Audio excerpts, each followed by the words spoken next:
जटायु द्वारा राम जी को रावण की सारी करतूत बताई गई और बताया गया कि रावण ने ही सीता जी का हरण किया है। इस प्रकार कहने के पश्चात जटायु के शरीर से प्राण प्रयाण कर गए। भगवान के स्पर्श से उनका शरीर पवित्र हो चुका था। राम और लक्ष्मण ने अपने हाथों पक्षीराज की पारलौकिक क्रिया संपन्न की।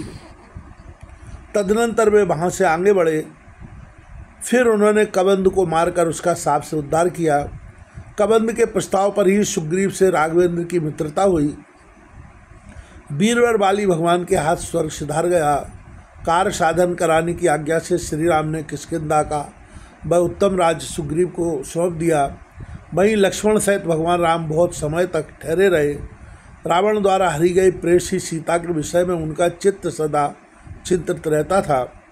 एक समय की बात है, सीता के विरह से अत्यंत व्याकुल होकर भगवान राम ने लक्ष्मण से कहा, सौमित्र, जानकी का कुछ भी पता न चला, उसके बिना मेरी मृत्यु बिल्कुल निश्चित है। जानकी के बिना अयोध्या में मैं पैर ही न रख सकूंगा। राज हाथ से चला गया, वनवासी जीवन व्यतीत करना पड़ा। पिताजी सुरधाम सुधारे, स्त्री हरी गई। पता नहीं दैव आगे क्या करेगा। मनु के उत्तम वंश में हमारा जन्म हुआ। राजकुमार होने की सुविधा हमें निश्चित सुलभ थी, फिर भी वन में हम असीम दुख भोग रहे हैं। सौमित्र, तुम भी राजसी भोग का परित्याग करके दुर्देव की प्रेरणा से मेरे साथ निकल पड़े। लो, अब यह कठिन कष्ट भोगो। लक्ष्मण, विदेह कुमारी सीता बचपन के स्वभाववश हमारे साथ चल पड़ी। दुरात्मा दैव ने उस सुंदरी को भी ऐसे गुरुतर दुख देने वाली दशा में ला पटका। रावण के घर में वह सुंदरी सीता कैसे दुखदायी समय व्यतीत करेंगी। उस साध्वी के सभी आचार बड़े पवित्र हैं। मुझ पर वह अपार प्रेम रखती हैं। लक्ष्मण, सीता रावण के बस में कभी नहीं हो सकती। इस प्रकार से राम जी महाराज और लक्ष्मण की आपस में चर्चा चल रही है। राम जी महाराज लक्ष्मण जी को ये बात कह रहे हैं जो अभी आपको वीडियो में बताई गई है। जनक के घर उत्पन्न हुई वह सुंदरी दुराचारिणी स्त्री की भांति कैसे रह सकती हैं। भरतानुज, यदि रावण का घोर नियंत्रण हुआ तो जानकी अपने प्राणों को त्याग देंगी, किंतु उनके अधीन नहीं होंगी। यह बिल्कुल निश्चित बात है। वीर लक्ष्मण, कदाचित जानकी का जीवन समाप्त हो गया तो मेरे भी प्राण शरीर से बाहर निकल जाएंगे, यह ध्रुव सत्य है। इस प्रकार कमल लोचन भगवान राम विलाप कर रहे थे। तब धर्मात्मा लक्ष्मण ने उन्हें आश्वासन देते हुए सत्यतापूर्वक कहा, महाभाव, संप्रति इस दैन्य भाव का परित्याग करके धैर्य रखिए। मैं उस नीच राक्षस रावण को मारकर माता जानकी को ले जाऊंगा, जो विपत्ति और संपत्ति दोनों स्थितियों में धैर्य धारण करके एक समान रहते हैं। वे ही बुद्धिमान हैं। कष्ट और वैभव प्राप्त होने पर उसमें रचे पचे रहना यह मंद बुद्धि मानवों का काम है। संयोग और वियोग तो होते ही रहते हैं, इसमें शोक क्यों करना चाहिए। जैसे प्रतिकूल समय प्राप्त होने पर राज्य से वंचित होकर वनवास हुआ है, सीता हरी गई हैं, वैसे ही अनुकूल समय आने पर संयोग भी हो जाएगा। भगवान, इसमें कुछ भी अन्यथा विचार करने की आवश्यकता नहीं है। अतः अब आप शोक का परित्याग कीजिए। बहुत से वानर हैं, श्री जानकी जी को खोजने के लिए वे चारों दिशाओं में जाएंगे। उनके प्रयास से माता सीता अवश्य आ जाएंगी, क्योंकि रास्ते के विषय में जानकारी प्राप्त हो जाने पर मैं वहां जाऊंगा और पूरी शक्ति लगाकर उस नीच रावण को मारने के पश्चात जानकी को ले आऊँगा। अथवा भैया, सेना और शत्रुघ्न सहित भरत जी को बुलाकर हम तीनों एक साथ ही शत्रु रावण को मार डालेंगे। अतः आप शोक न कीजिए। राघव, प्राचीन समय की बात है, महाराज रघु एक ही रथ पर बैठे और उन्होंने संपूर्ण दिशाओं पर विजय प्राप्त कर ली। उन्हीं के कुलदीपक आप हैं। अतः आपका शोक करना किसी प्रकार शोभा नहीं देता। मैं अकेले ही अखिल देवताओं और दानवों को जीतने की शक्ति रखता हूँ, फिर मेरे सहायक भी है। तब कुलाधम रावण को मारने में क्या संदेह है। मैं जनक जी को भी सहायक रूप में बुला लूँगा। रघुनंदन, मेरे इस प्रयास से देवताओं का कंटक दुराचारी व रावण अवश्य प्राणों से हाथ धो बैठेगा। राघव, सुख के बाद दुख और दुख के बाद सुख चक्के की भांति निरंतर आते जाते ही रहते हैं। सदा कोई एक स्थिति नहीं रह सकती। जिसका अत्यंत दुर्बल मन सुख और दुख की परिस्थिति में तदनुकूल हो जाता है, वह शोक के अथाह सागर में डूबा रहता है। उसे कभी भी सुख नहीं मिल सकता। आप तो इनसे परे हैं। रघुनंदन, बहुत पहले की बात है, इंद्र को भी दुख भोगना पड़ा था। संपूर्ण देवताओं ने मिलकर उनके स्थान पर नहुष की नियुक्ति कर दी थी। वे अपने पद से वंचित होकर डरे हुए कमल के कोष में बैठे रहे। बहुत वर्षों तक उनका अज्ञातवास चलता रहा, पर समय बदलते ही इंद्र को फिर अपना स्थान प्राप्त हो गया। मुनि के शाप से नहुष की आकृति अजगर के समान हो गई और उसे धरातल पर गिर जाना पड़ा। जब उस नरेश के मन में इंद्राणी को पाने की प्रबल इच्छा जाग उठी और वह विप्रों का अपमान करने लगा, तब अगस्त्य जी कुपित हो गए। इसके परिणाम स्वरूप नहुष को सर्पयोनि मिली। अतएव राघव, दुख की घड़ी सामने आने पर शोक करना समीचीन नहीं है। विज्ञ पुरुष को चाहिए कि इस स्थिति में मन को उद्यमशील बनाकर सावधान रहे। महाभाग, आपसे कोई बात छिपी नहीं है। जगत प्रभु आप सब कुछ करने में समर्थ है, पर साधारण मनुष्य की भांति मन में क्यों इतनी गुरुतर शोक कर रहे हैं। व्यास जी कहते हैं, लक्ष्मण के उपयुक्त वचन से भगवान राम का विवेक विकसित हो उठा। अब वे अत्यंत शोक से रहित होकर निश्चिंत हो गए। इस प्रकार भगवान राम और लक्ष्मण परस्पर विचार करके मौन बैठे थे। इतने में ही महाभाग नारद ऋषि आकाश से उतर आए। उस समय उनके स्वर और ग्राम से विभूषित विशाल वीणा बज रही थी। वे रथंतर शाम को उच्च स्वर से गा रहे थे। मुनि जी भगवान राम के पास पहुंच गए। उन्हें आया देखकर अमित तेजस्वी श्री राम उठ खड़े हुए। उन्होंने मुनि को श्रेष्ठ पवित्र आसन दिया, पाद्य और अर्घ्य की व्यवस्था की। भली भांति पूजा करने के उपरांत हाथ जोड़कर खड़े हो गए। फिर मुनि की आज्ञा देने पर उनके पास ही भगवान बैठ गए। उस समय छोटे भाई लक्ष्मण भी उनके पास थे। उन्हें मानसिक कष्ट तो था ही। मुनिवर नारद ने प्रीतपूर्वक उनसे कुशल पूछी। साथ ही कहा, राघव, तुम साधारण जनों की भांति क्यों इतने दुखी हो? दुरात्मा रावण ने सीता को हर लिया है। यह बात तो मुझे ज्ञात है। मैं देवलोक में गया था, वहीं मुझे यह समाचार मिला। अपने मस्तक पर मंडराती हुई मृत्यु को न जानने से ही मोहवश उसकी यह कुकार में प्रवृत्ति हुई है। रावण का निधन ही तुम्हारे अवतार का प्रयोजन है, इसलिए सीता का हरण हुआ है। जानकी जी पूर्व में मुनि की पुत्री थी, तप करना इनका स्वाभाविक गुण था। यह साध्वी वन में तपस्या कर रही थी, उसे रावण ने देख लिया। राघव, उस दुष्ट ने मुनि कन्या से प्रार्थना की, तो मेरी भार्या बन जाओ। मुनि कन्या द्वारा घोर अपमानित होने पर दुरात्मा रावण ने उस तापसी का जूड़ा बलपूर्वक पकड़ लिया। अब तो तपस्विनी की क्रोधाग्नि भड़क उठी। मन में आया, इसके स्पर्श किए हुए शरीर को छोड़ देना ही उत्तम है। राम, उसी समय उस तापसी ने रावण को शाप दिया था, दुरात्मन, तेरा संहार करने के लिए मैं धरातल पर एक उत्तम स्त्री के रूप में प्रकट होऊंगी। मेरे अवतार में माता के गर्भ से कोई संबंध नहीं रहेगा। इस प्रकार कहकर उस तापसी ने शरीर त्याग दिया। वही ये सीता है जो लक्ष्मी जी के अंश से प्रकट हुई हैं। ब्रह्मवश सर्प को माला समझकर अपनाने वाले व्यक्ति की भांति अपने वंश का उच्छेद कराने के लिए रावण ने सीता जी का हरण किया है, और यही सीता जी का हरण उसकी मृत्यु का कारण बन जाएगा, इसमें कोई संदेह नहीं है।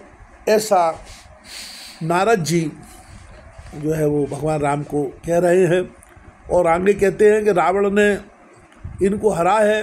राघव, देवताओं ने रावण वध के लिए सनातन भगवान श्री हरि से प्रार्थना की थी।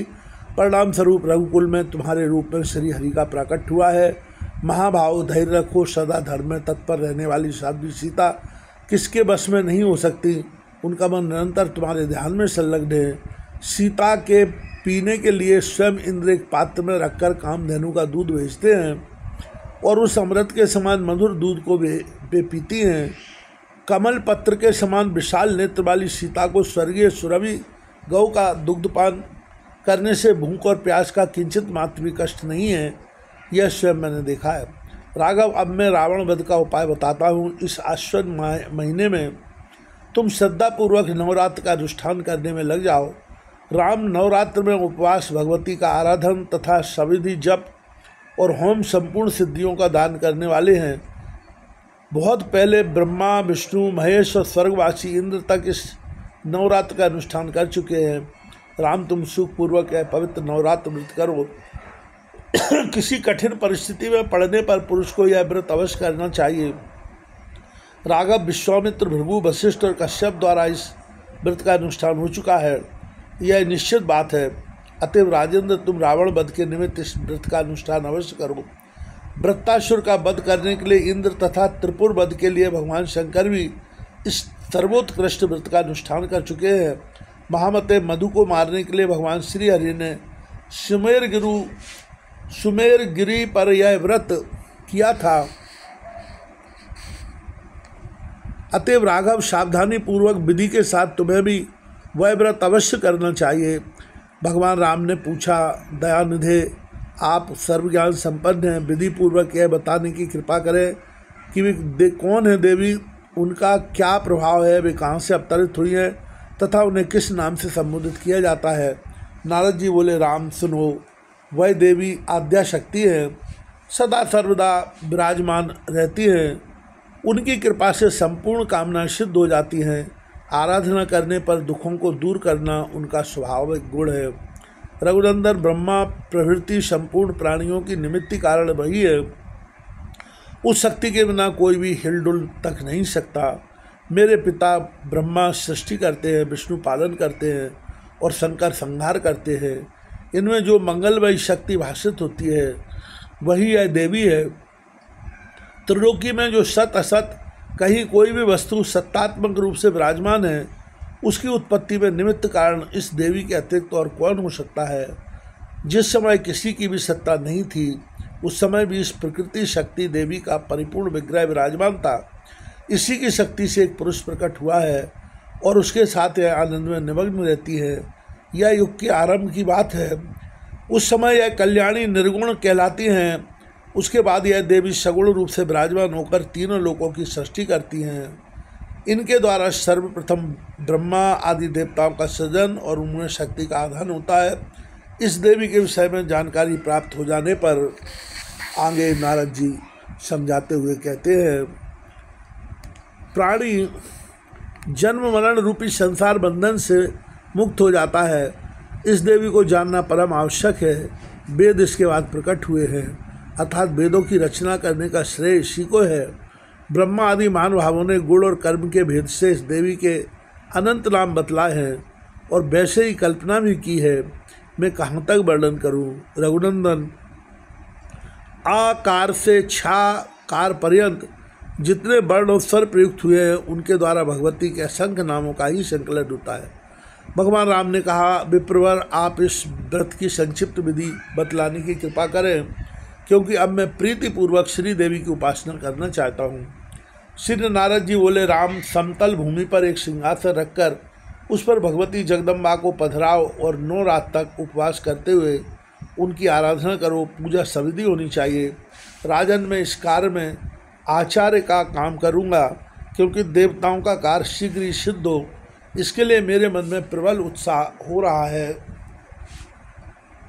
व्यास जी कहते हैं, परम प्रतापी भगवान राम ने मुनिवर नारद जी के कथन को सुनकर उसे सत्य माना, एक उत्तम सिंहासन बनवाने की व्यवस्था की और उस पर कल्याणमयी भगवती जगदम्बा के विग्रह को पधराया। व्रती रहकर भगवान ने विधि विधान के साथ देवी पूजन किया। उस समय आश्विन मास आ गया था। उत्तम किष्किंधा पर्वत पर यह व्यवस्था हुई थी। 9 दिनों तक उपवास करते हुए भगवान राम इस श्रेष्ठ व्रत को संपन्न करने में संलग्न रहे। विधिवत होम पूजन आदि की विधि भी पूरी की गई। नारद जी के बतलाए हुए इस व्रत को राम और लक्ष्मण दोनों भाई प्रेम पूर्वक करते रहे। अष्टमी तिथि को आधी रात के समय भगवती प्रकट हुई। पूजा होने के उपरांत भगवती सिंह पर बैठी हुई पधारी और उन्होंने श्री राम लक्ष्मण को दर्शन दिए। पर्वत के ऊंचे शिखर पर विराजमान होकर भगवान राम और लक्ष्मण दोनों भाइयों के प्रति मेघ के समान गंभीर वाणी में वे कहने लगी। भक्ति की भावना ने भगवती को परम प्रसन्न कर दिया था। देवी ने कहा, विशाल भुजा से शोभा पाने वाले श्री राम, अब मैं तुम्हारे व्रत से संतुष्ट हूँ। आगे वेदव्यास जी भगवान लिखते हैं, आप श्रवण कीजिएगा।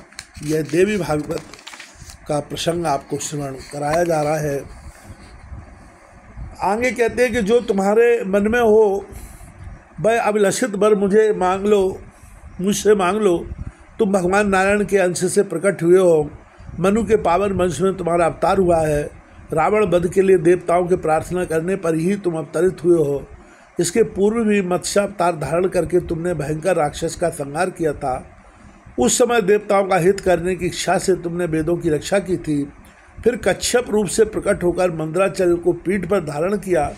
यूँ समुद्र का मंथन करके देवताओं को अमृत द्वारा शक्ति संपन्न बनाया। राम, तुम बराह रूप से भी प्रकट हो चुके हो। उस समय तुमने पृथ्वी को दांत के अग्रभाग पर उठा रखा था। तुम्हारे हाथों हिरणाक्ष की जीवन लीला समाप्त हुई थी। नृसिंह रूप धारण करके तुम हिरण्यकश्यप को मार चुके हो। रघुकुल में प्रकट होने वाले श्री राम, तुमने नरसिंहावतार में प्रहलाद की रक्षा की और हिरण्यकश्यप को मारा। प्राचीन समय में वामन का विग्रह धरकर तुमने बलि को छला। उस समय देवताओं का कार्य साधन करने वाले तुम इंद्र के छोटे भाई होकर विराजमान थे।